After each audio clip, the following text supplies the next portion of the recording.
কৃষ্ণা, জয় জগন্নাথ। আশা করি তোমরা সবাই খুব ভালো আছো। আর চলে এসেছি আজকে একটা নতুন ভিডিও নিয়ে, লাভ রিলেশন নিয়ে।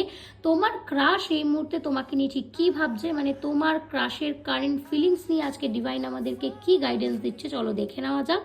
তো ভালো লাগলে ভিডিওটা অবশ্যই রেজোনেট করলে তোমাদের সাথে কমেন্ট করবে, লাইক করবে, শেয়ার করবে। তো দেখো, দেখা যাচ্ছে এই মুহূর্তে তোমার যে ক্রাশ, সে কিন্তু জানে যে তুমি তাকে পছন্দ করো এবং তোমাকে ছাড়া সে কিন্তু নিজেকে কখনোই ভালো বা খুশি দেখতে পারছে না।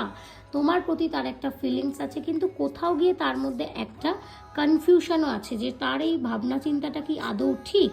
সেও চায় তোমার সাথে থাকতে এবং তোমার সাথে সময় কাটাতে এবং একসাথে হতে, কিন্তু বারবার তার মাথায় এই চিন্তাটাই আসে, সে যেটা ভাবছে সেটা কি আদৌ তুমি ভাবছো। তো সে এই মুহূর্তে একটা কনফিউশন স্টেটে আছে, কিন্তু সে কিন্তু তোমার প্রতি দুর্বল। আর এই পজিটিভ রিডিংটা ঝটপট ক্লেম করো 333।